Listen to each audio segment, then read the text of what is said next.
안녕하세요. 만나서 반갑습니다.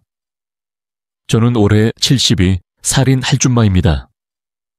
요즘 사람들이 젊은 할머니들을 할줌마라고 부른다고 들었어요.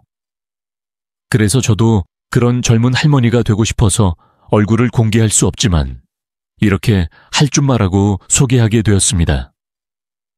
사실 이 글은 제 둘째 며느리가 타이핑하고 있고 저는 그녀 옆에서 노래를 부르고 있습니다. 요즘은 많은 할머니들이 컴퓨터와 스마트폰을 잘 다룬다고 하던데 저는 평생 떡집에서 떡을 만들며 힘든 삶을 살아왔습니다. 하지만 손주들 덕분에 스마트폰을 배우게 되었고 얼마 전에는 커피숍에서 키오스크를 이용해 결제도 해봤어요. 세팅하는 방법도 조금씩 익히고 있습니다. 하지만 컴퓨터는 아직 너무 어렵습니다. 요즘 많은 노인분들이 컴퓨터를 잘 사용한다고 하지만 저에게는 여전히 도전적이네요. 사실 저는 성격이 꽤 소심한 편이라 새로운 것을 시도하는데 항상 두려움이 따릅니다. 어릴 때부터 완고한 남편 옆에서 살아서 그런지 실수할까봐 걱정이 많습니다. 제 남편은 5년 전에 병으로 돌아가셨습니다. 저는 이런 욕설을 잘 못하거든요. 하지만 남편은 정말 잘 대해주셨어요. 가부장적이고 직설적인 사람이었지만 꼼꼼하고 애정 어린 사람이었고 무엇보다 저를 외면하지 않고 평생 저만 바라보며 사는 사람이었습니다. 아들 둘을 키우느라 고생하셨기에 남편이 재산을 물려주셨습니다. 오늘은 이 재산과 돌아가신 남편에 대한 흥미로운 경험을 말씀드리고자 합니다. 그리고 저는 둘째 며느리에게 대피 신청을 했습니다. 제가 자주 보는 채널이라 조금 긴장됩니다. 제가 선택될지 안 될지는 모르겠지만 최대한 재밌게 이야기를 들려드리도록 노력하겠습니다. 말이 서툴러서 제 이야기를 너그럽게 들어주시면 감사하겠습니다. 저는 5살 때 남편과 결혼했습니다. 저는 중매업자를 통해 그를 만났고 그는 그다지 좋은 사람은 아니었지만 매우 성실했습니다. 남편의 성실함을 믿고 두 번째 만남에서 결혼하기로 했습니다. 당시 남편은 방앗간을 운영했습니다. 비교적 부유한 집안 출신인 그의 부모님이 결혼 후 그를 위해 방앗간을 세웠습니다. 작은 방앗간이었지만 남편은 매우 성실했습니다. 남편과 저는 새벽 4시에 일어나 방앗간에 가서 밤늦게 집으로 돌아왔습니다. 저는 돌아왔습니다. 우리는 방앗간에 작은 주방을 두고 아침, 점심, 저녁을 거기서 먹으며 매우 열심히 살았습니다. 우리 둘이 잘 맞았는지 아니면 그저 운이 좋았는지 우리는 작은 방앗간에서 시작해서 작은 가게를 조금 확장했고 나중에는 떡집도 열었습니다. 떡집이 입소문을 타면서 주변 지역에서 유명한 떡집이 되었습니다. 그 작은 떡집은 곧 커져서 대형 쇼핑몰 전체를 차지하게 되었습니다. 가게는 주중과 주말에 주문이 쏟아져 붐볐고 아내와 나는 건물을 지을 만큼 돈을 벌었다. 아내와 나는 시아버지가 중학교에 들어갈 때 첫 건물을 지었으니 결혼하고 17년 후였을 것이다. 어쨌든 그때도 밤낮으로 일했다. 임신부를 고용해야 했지만 우리가 만든 것과 맛이 달랐기 때문에 그 맛을 유지하기 위해 밤낮으로 최선을 다했고 우리의 떡집은 다른 지역에서도 주문이 들어올 정도로 유명해졌다. 시간이 지나면서 우리 건물은 하나에서 둘로, 둘에서 셋으로 커졌다. 그 모든 어려움을 겪는 동안 우리의 관계는 어땠을까? 정직함이 강점이었던 남편은 약점이 많은 남자였다. 그에게 로맨틱하거나 친절할 것을 기대할 수는 없었다. 매일 아침 일어나면 물을 길어와서 내게 떠다 줘야 했고 하루 세끼 밥을 내게 줘야 했다. 그는 아내의 수고에 대해 아침 저녁으로 한 번도 고맙다고 말하지 않고 피곤하다는 말도 하지 않는 그야말로 시아버지의 전형이었다. 지금 생각해보면 왜 남들처럼 술 마시고 바람 피우지 않느냐 고 생각하며 얼마나 오랫동안 그의 무뚝뚝함을 참았는지 알 수 있다. 하지만 남편은 내가 원치 않고 생각지도 못한 방식으로 그 긴 세월을 보상해 주었다. 내가 45살 때였다. 그는 무심코 봉투를 건네주었다. 여보, 이게 뭐야? 그의 무뚝뚝한 말을 듣고 나는 봉투를 열었다. 봉투 안에는 서류가 산더미처럼 들어있었다. 열어보니 건물, 집, 가게를 부부 공동 명의로 적은 서류였다. 사실 요즘은 소송을 하면 재산 분할을 받을 수 있지만 우리 시대에는 그렇지 않았나? 그냥 안 주면 안 돼. 받는 줄 알고 살았는데 사실은 이혼할 생각은 전혀 없었지만 남편의 행동이 내게는 큰 선물처럼 느껴졌다. 나를 믿고 파트너로 인정한다는 숨겨진 의미가 들리는 것 같았다. 지금까지의 모든 고생에 대한 남편의 솔직한 감사의 표현 같아서 그냥 울었다. 서류를 쓰고 엄청 울었다. 그러자 남편이 왜 울고 떠드는 거야? 하며 내게 다가와서 너 고생했어. 좀 더 버텨보자. 애들 키우고 보낸 뒤에 시골에 빌라 하나 짓고 좋아하는 채소 키우면 좋지 않겠어? 하고 더듬거리며 말했는데 아직도 남편의 굳어진 마음속에 진심이 얼마나 따뜻했는지 잊을 수가 없다. 알겠어. 그렇게 살자. 그렇게 말하고 눈물을 닦고 환하게 웃었다. 그 뒤로 우리는 최선을 다하며 살았다. 우리는 밤낮으로 일하며 아이들을 제대로 키우려고 노력했습니다. 그렇게 시간이 흘러 우리의 두 아들은 1년 차이로 결혼했습니다. 큰 며느리는 똑똑하고 재능이 많았습니다. 그녀는 매우 학식이 많았습니다. 그녀는 많은 것을 아는 아이였지만 성격은 여우 같았습니다.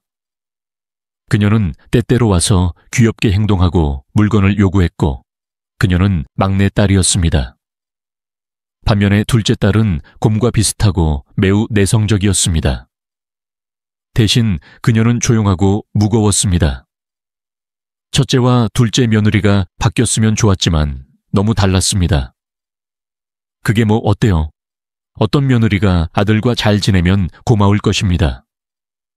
남편과 저는 둘 다 우리가 아이를 하나 더 낳고 그녀를 우리 아이처럼 소중히 여길 것이라고 생각했습니다.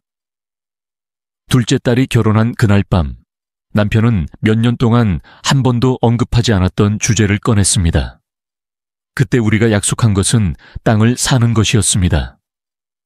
너무 오래전 일이라 완전히 잊고 있었습니다. 그래서 내가 무슨 말이에요? 라고 물었어요. 우리는 늙어서 이사를 가면 집을 지을 예정이었어요. 땅을 샀어요. 정말 커요. 곧 건축업자를 만날 거예요.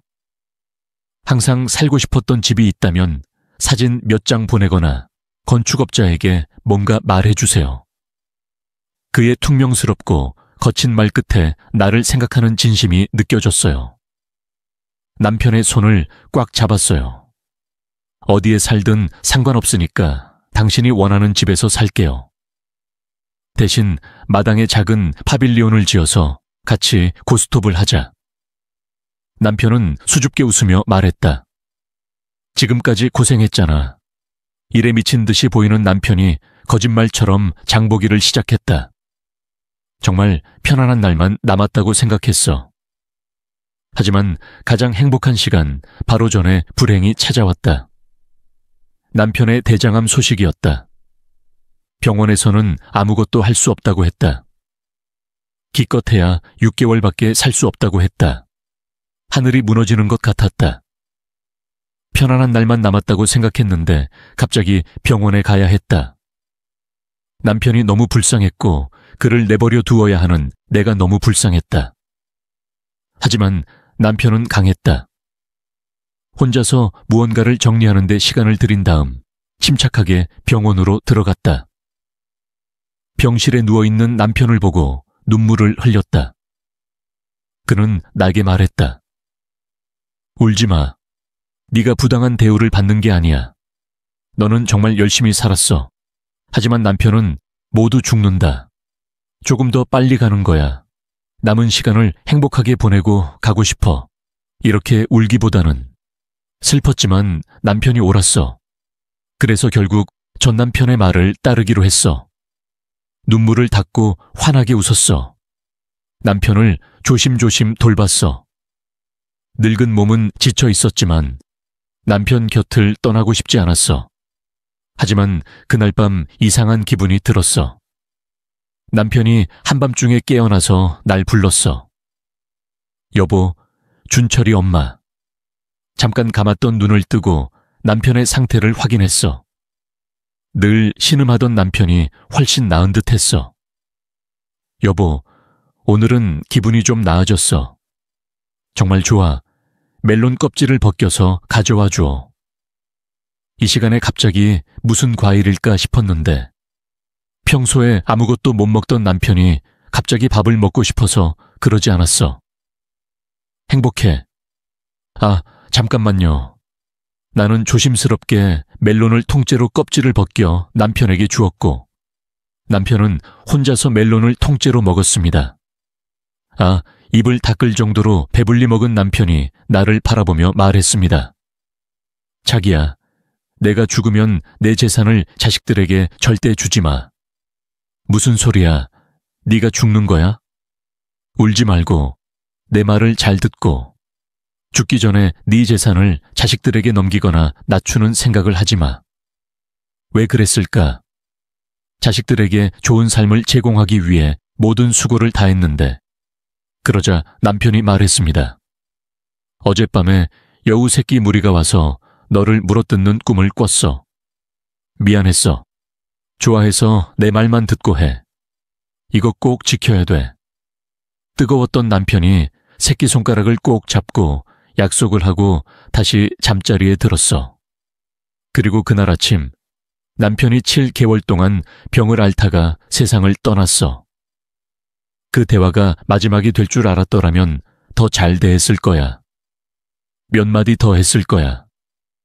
깊은 슬픔과 후회에서 벗어날 수가 없었어. 평생 동지, 동료 친구, 남편이었던 사람이 순식간에 사라져 버렸으니까. 평생 고생하다가 세상을 떠난 남편이 원망스럽고 불쌍했어. 한 달 동안 집에만 있으면서 울었던 것 같아. 그동안 남편의 모든 재산이 내 공동 재산이 됐어. 그런데 한 달 정도 집에 갇혀 있다가 큰 며느리가 집에 왔어. 손에 먹을 것을 잔뜩 들고 있었어. 어머니, 박수. 아, 큰 며느리가 왔구나. 조금은 나아졌어. 조금 사는 게 힘들어. 조금 사는 게 힘들어. 알겠어, 맞아. 나는 미소를 지으며 미안해하는 듯한 큰 며느리에게 요즘 어떻게 지내냐고 물어보려고 했다. 그럼 요즘은 어떻게 지내? 요즘 너무 정신이 없어서 주변을 둘러볼 수가 없었다. 그러자 큰 며느리가 마치 나를 기다렸다는 듯이 말했다. 어머니, 그래서 이번에는 사업을 시작하려고 생각하고 있어요. 네, 저는 작은 미용 사업을 시작하려고 하는데 자금이 조금 부족해요. 그 말을 들은 순간 제 자식이 돈을 달라고 찾아왔다는 걸 알았습니다. 물론 기꺼이 줄 겁니다. 얼마나 달라고 하겠어요. 남편을 보고 돈은 건강에 비하면 아무것도 아니라는 걸 깨달았어요. 어떤 부모가 자식에게 줄 수 없겠어요. 하지만 갑자기 남편에게 한 약속이 생각났습니다. 죽기 전에는 자식에게 재산을 절대 주지 말라고 했습니다. 내가 잠시 머뭇거리자 며느리가 여우처럼 눈을 뜨고 말했다. 그다지 큰 돈은 아니야. 3억 원 정도면 돼. 며느리 입에서 나오는 엄청난 돈에 나는 깜짝 놀랐다. 떡 몇백 개 팔아도 나오지 않을 엄청난 돈이었다. 우리 어머니가 아버지가 돌아가시면서 물려주신 건물, 이 집을 가지고 계시고 현금도 많으실 텐데 유산을 미리 좀 줄 수 있을까 해서. 나는 당황한 표정을 감추지 않고 며느리에게 말했다. 여보, 미안해. 내가 이걸 도와줄 수 없을 것 같아. 네, 시아버지가 살아계실 때 한 약속이 있어서 3억 원이 큰 돈이긴 하지만 무엇보다 아버지와 함께 쌓은 재산을 쉽게 만질 만큼 회복하지 못했기 때문에 솔직하게 마음을 전했다. 큰 며느리는 실망을 감추지 못했다. 기분은 좋지 않았지만 어쩔 도리가 없었다. 무엇보다도 죽은 남편과 한 약속을 새끼손가락 하나 버릴 수가 없었다. 잠시 얼굴이 굳어졌던 큰 며느리는 금세 긴장을 풀고 대답했다. 아니, 어머니, 제 말 듣지 말고 좀 쉬세요. 먼저 진정하세요. 제가 너무 안이했다. 받아주셔서 고마웠지만 미안하기도 했다. 해주니 고맙습니다. 다시 올게요. 어머니, 식사 잘 챙기시고 좀 쉬세요. 며느리가 기분 나쁘게 생각하지 않고 가셔서 너무 고마웠고 나중에 꼭 도움이 될 거라고 생각했습니다. 며칠이 지나고 큰 며느리가 다시 찾아왔는데 이번에는 흰 봉투를 들고 있었습니다. 어머니, 제가 왔어요. 아, 뭐예요? 큰 며느리가 제 손을 잡고 소파에 앉혔다. 그때 그녀는 하얀 봉투를 꺼냈다. 나는 그것을 엄마에게 주었다. 제주도 여행이다. 나는 이미 호텔까지 다 예약해 놓았으니 같이 여행을 가자. 그래, 가자. 엄마와 같이 여행을 간 지 오래되었다.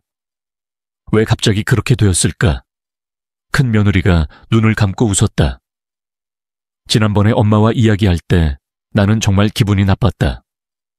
엄마가 정말 힘들어하는 것 같았고 내가 그녀를 위해 할 수 있는 일이 아무것도 없어서 그녀를 응원하고 싶었다. 내일이니까 같이 가자. 나는 그럴 기분이 아니었다. 사실 남편이 돌아가신 지 한 달밖에 안 되었기 때문에 여행을 보고 마시고 먹고 웃고 싶지 않았다. 엄마, 같이 가자. 그래, 같이 가자. 하지만 큰 며느리의 기분을 무시할 수는 없었다. 그래서 나는 기꺼이 동의했다. 좋아, 그렇게 하자. 주말에 세위로 같이 가자. 우리는 여행을 가기로 했고 큰 며느리는 돌아갔습니다. 하지만 그날은 둘째 며느리가 놀러와서 정말 바빴습니다. 평소에 조용하고 내성적인 둘째 며느리가 왔기에 반갑게 인사를 했습니다. 아, 그럼 아가, 엄마.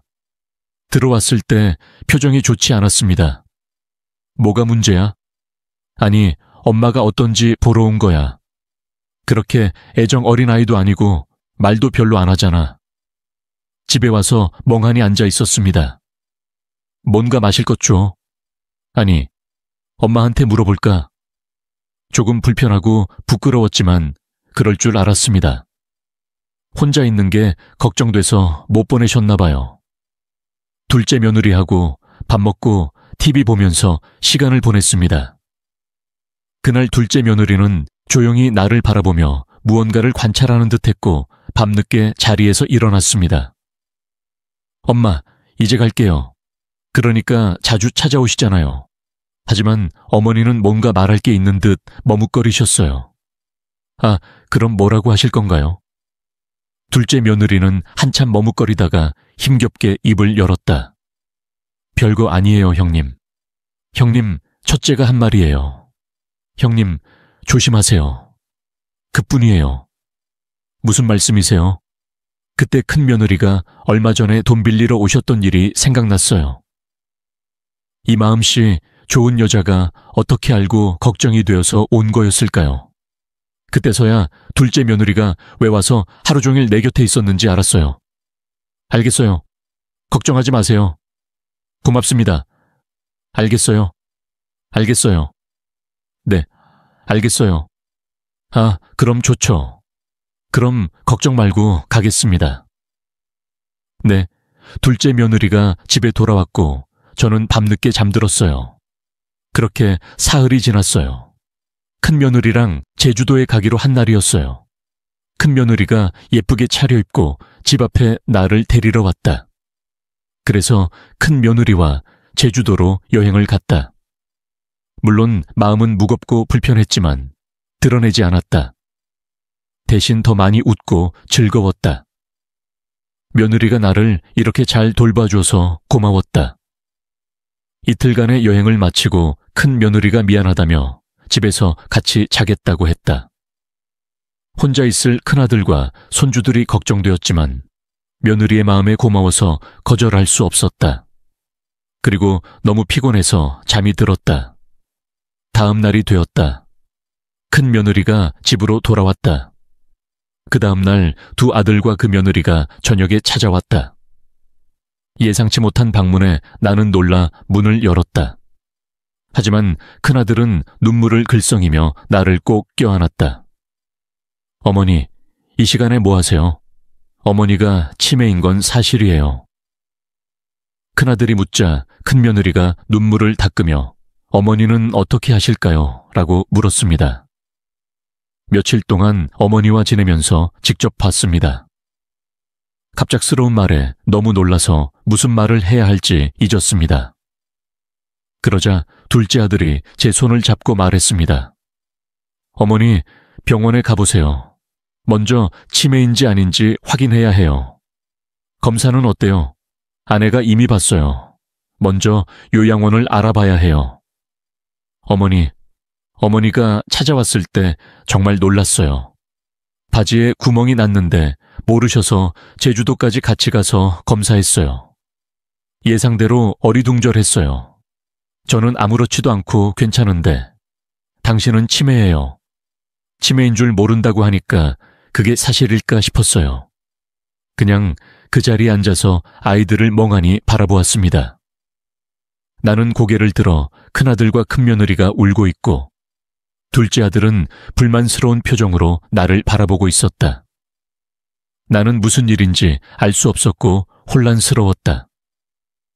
내가 멍하니 앉아 있는데 큰아들이 내 손을 잡고 말했다. 엄마, 걱정하지 마. 그냥 건강에만 집중해. 재산과 다른 건 내가 다 알아서 할게. 늙은 짐이 정신병 때문에 결정권이 없다는 건 잘 알잖아. 나는 잠시 머리 뒤를 얻어맞은 기분이었다. 나는 큰아들을 멍하니 바라보고 있었는데 둘째 아들이 화를 내며 앞으로 나왔다. 형님, 어떻게 그런 말을 할 수 있니? 치매야. 병원에서도 아직 진단을 내리지 않았어. 그리고 향수가 그렇게 말한 날, 아내가 직접 와서 반나절 가까이 나와 함께 있었는데 그러는 사이에 아무것도 없었다. 치매는 왔다 갔다 했다. 뭘 알아? 두 형제가 나 때문에 싸웠다. 나는 무슨 일이 일어나고 있는지 정말 몰랐고 그들이 싸우는 소리를 듣고 싶지 않다는 생각만 들었다. 나는 손을 내밀어 아이들을 쫓아냈다. 나는 그들에게 그냥 나가라고 했다. 나는 지금 좀 쉬어야겠다. 나는 아이들을 모두 밀어내고 담요를 덮고 누웠다. 나는 조용히 생각했지만 아무리 생각해도 나는 치매가 아니었다. 나는 바지를 잘못 입은 적이 없고 가스레인지를 켠 적도 없었다. 갑자기 나는 남편이 내게 한 꿈을 떠올렸다. 여우 새끼들이 내 살을 다 먹어치운다는 것이었다. 나는 그것이 내 큰 며느리의 짓일 것이라고 생각했다. 내가 그녀에게 돈을 주지 않으니 그녀가 내 재산을 빼앗으려 하는 것이 분명했다. 눈물이 내 시야를 가렸다. 남편을 잃고 혼자 사는 것도 충분히 힘들었는데 이제 내 아이들이 내 돈을 노리고 있다. 밤을 깨고 잤습니다. 해가 뜨자마자 남편의 유해가 안치된 납골당으로 향했습니다. 그리고 남편의 납골당 앞에서 울었습니다. 어떻게 해야 할까요? 큰 며느리가 저를 치매로 몰아넣고 세 잔을 다 빼앗으려 한 것 같은데 계속 그러셔서 너무 억울해서 살 수가 없어서 큰 소리로 울었는데 갑자기 햇살이 따뜻하게 비치고 갑자기 졸음이 쏟아져서 그 자리에서 쓰러져서 저도 모르게 잠이 들었습니다. 꿈을 꿨습니다. 남편이 짓겠다고 한 양평의 집터였는데 집이 완공되어 지어졌습니다. 남편에게 지어달라고 부탁한 정자도 앞에 예쁘게 지어졌습니다. 너무 기뻤고 설레서 달려갔더니 남편이 화투를 들고 앉아 계셨습니다. 왜 이렇게 늦었어? 빨리 와서 배를 들어. 알아챘습니다. 나는 팔을 휘두르려고 애썼고 접촉이 끝날 무렵 남편을 때렸다. 꿈이었지만 너무 기분이 좋아서 흥분해서 남편에게 놀리듯 말했다. 어머, 자기야, 나도 이럴 수 없어. 내가 이겼어. 최소한 소원 하나는 들어줘야지. 이 여자가 화나서 화가 난 남편은 입술을 핥으며 너의 소원이 뭔데? 라고 물었다. 나는 길게 한숨을 쉬며 조용히 말했다. 따라가게 해줘. 그러자 남편이 타오르는 불처럼 화를 냈다. 뭐야? 정말 화가 날 뻔했고 다시 정신을 차릴 수가 없었다. 그 목소리가 너무 무섭게 척추에 소름이 돋았다. 나는 한숨을 쉬며 바닥에 쓰러졌다. 나는 분노를 참을 수 없어서 울면서 말했다. 노하고 싶은데 자식들 때문에 돈 때문에 치매에 걸리고 있어. 그럼 어떻게 살아? 앞으로 어떻게 해야 할까? 음악. 그렇게 울고 있는데 난폭하게 뛰어다니던 남편이 갑자기 앉아서 내 손을 잡았다. 여보, 힘들어도 조금만 더 참아줘. 네가 내 옆에 올 때가 아니야. 그래서 뭐야? 내 자식들이 치매 탓을 하는 동안 더 살고 싶지 않아. 모든 걸 할 수 있는 방법이 있어. 남편의 말에 눈이 번쩍 떴다. 방법. 그러자 그렇게 말하며 웃던 남편이 내 귀에 뭔가 속삭였다. 그때 나는 깨어났다. 눈을 뜨고 주변을 둘러보니 남편과 정자는 사라지고 내가 울고 잠이 들었던 남편의 항아리가 내 앞에 있었다.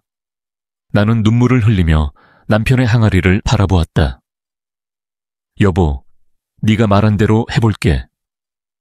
곧장 서울의 큰 병원으로 향했고 남편이 말했던 의사를 만났다. 앉아서 잠시 기다리자 흰 가운을 입은 중년 남성이 나를 발견하고 달려왔다. 신우이가 왔구나. 나를 맞이한 의사의 얼굴이 낯익었다. 남편의 고등학교 3학년이었다. 그렇게 자주 봤지만 이렇게 큰 병원의 의사라고는 꿈에도 생각지 못했다. 놀라서 눈을 크게 떴다. 그러고는 왜 왔는지 재빨리 말했다. 치매가 아니라는 진단을 받고 싶어. 왜? 쓸 데가 있으니까. 써줘. 의사의 손을 꽉 잡고 진지하게 말하자 의사는 웃으며 말했다. 신우이, 너무 간단해. 검사만 받으면 돼. 지금 당장 검사를 받고 오늘 처리하면 오늘 검사 결과를 받을 수 있어. 치매 검사를 받았는데 정말 치매라면 검사 결과가 나오는 내내 심장이 쿵쾅거렸다. 잠이 들었지만 검사 결과는 예상대로였다. 치매도 없고 정신 건강도 완벽했다. 검사 결과를 받고 바로 변호사 사무실로 향했다. 손에는 도장과 건물 계약서가 있었다. 사무실에 도착해 앉았더니 둘째 며느리와 아들이 숨가쁘게 달려왔다. 어머니, 어디 다녀오셨어요? 바람 좀 쐬고 왔어요. 여기 앉아요. 나는 놀란 둘째 아들의 눈높이에 차분히 앉았다. 그러고는 건물 소유권을 둘째 아들에게 물려준다는 서류에 서명했다. 그리고 남편이 남긴 부동산 중 아파트 한 채와 양평 땅만 4개 남았다. 어머니, 둘째 아들이 왜 갑자기 이런 짓을 했을까요? 둘째 아들은 내 갑작스러운 결정에 몹시 놀란 듯했다. 꿈에서 남편이 한 말이 떠올랐다. 둘째 아들은 약하고 착하지 않다. 의지도 강하다. 첫째 아들에게 유산을 주지 말라고 했다. 그를 염두에 두고 그래서 나는 모든 조상의 제사를 둘째 아들에게 넘겼습니다. 첫째 아들이 그렇게 하는 것을 보고 이 일이 잘 되더라도 계속 당신을 괴롭힐 것이라고 생각했습니다. 남편의 말을 떠올리며 며느리에게 입을 열었습니다. 너 그날 집에 와서 아무것도 안 했다면 그날 어머니가 치매인지 확인하러 오셨는데 둘째 며느리가 고개를 숙이고 어떻게 해야 할지 몰랐어요.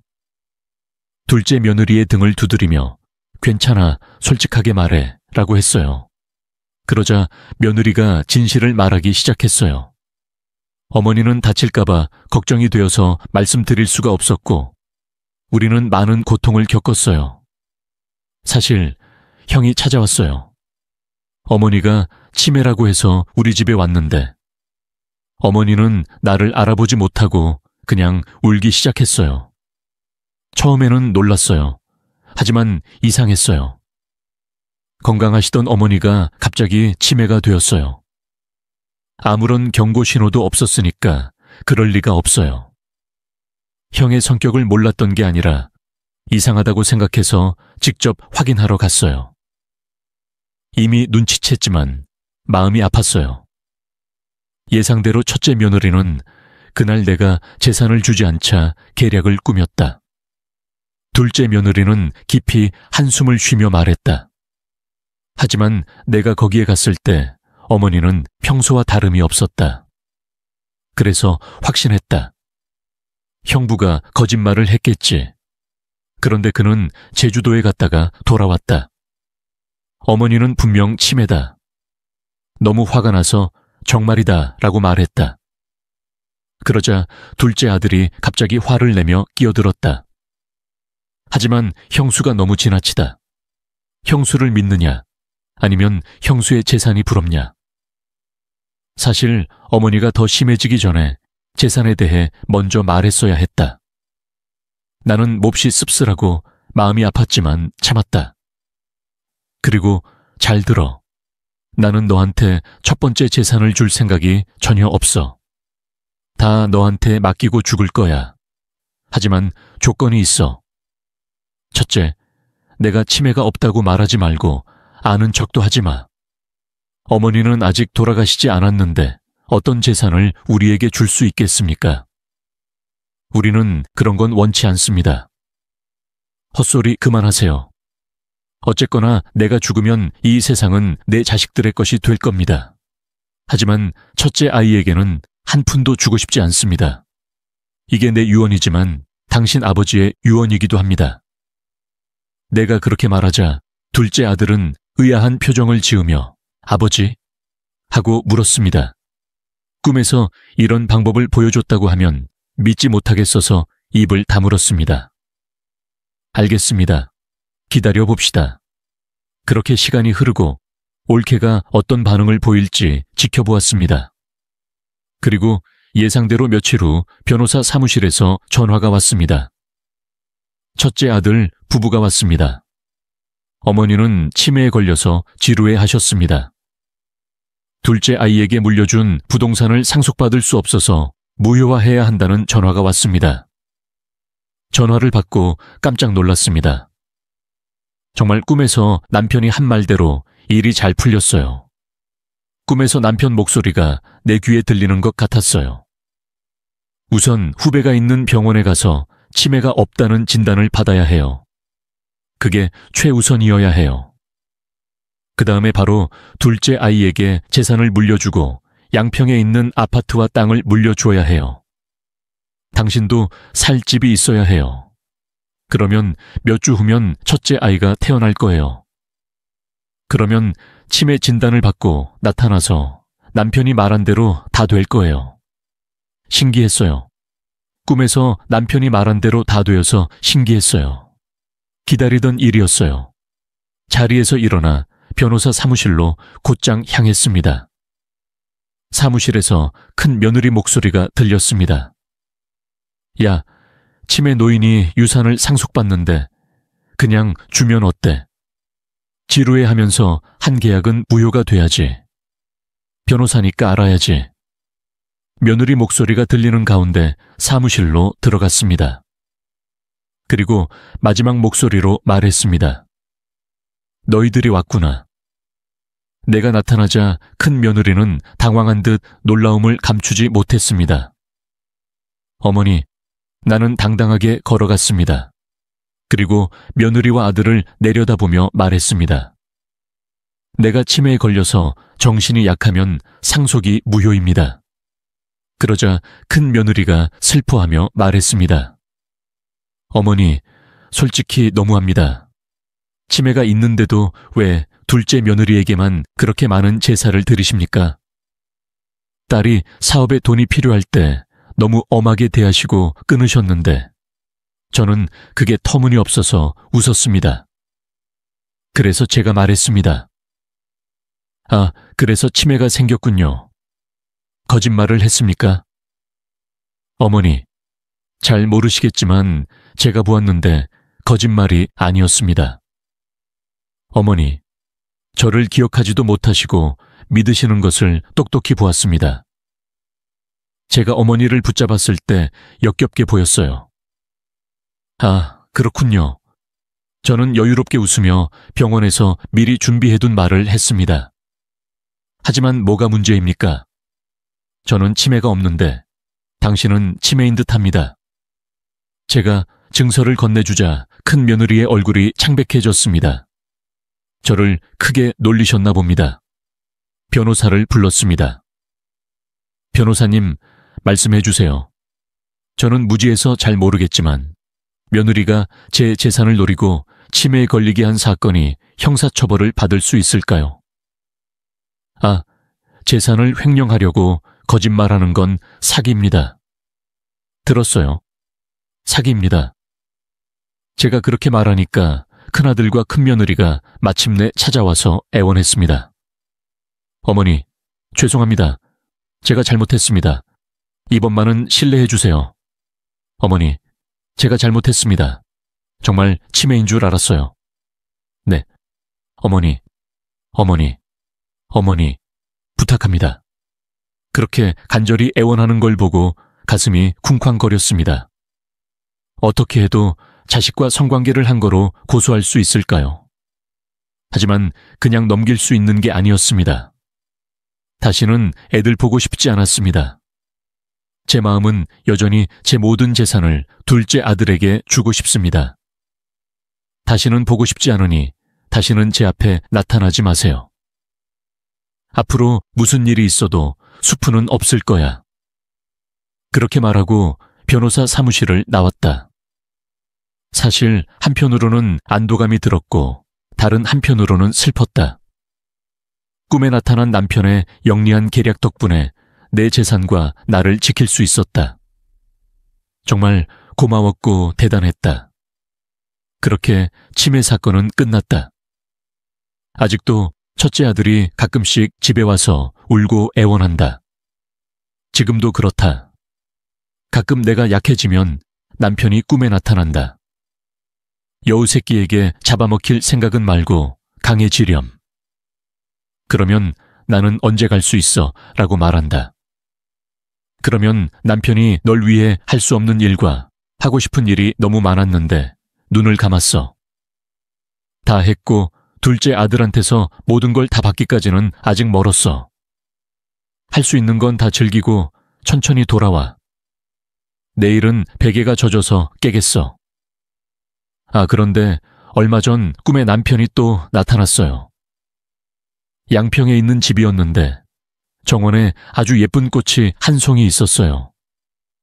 그곳을 걷던 남편이 나를 보고 환하게 웃으며 이 꽃이 널 닮았고 참 예쁘다. 보험회사 가기 전에 꼭 한번 보러 와 라고 말했어요. 그날 꿈에서 깨자마자 둘째 며느리 차를 타고 그날 양평 현장으로 향했어요. 그리고 양평 현장에 도착하니 정말 놀라운 곳이 보였어요. 언제 공사가 시작되었는지는 모르겠지만 바로 앞에 완전히 새로 지어진 집이 있었어요. 제가 원하던 정자도 아주 예쁘고 잘 지어졌어요. 눈물이 핑 돌았어요. 눈물이 참을 수 없어 입을 가리고 말았다. 바로 그때 막 건축을 마친 건축가가 집에서 나와 나를 알아보았다.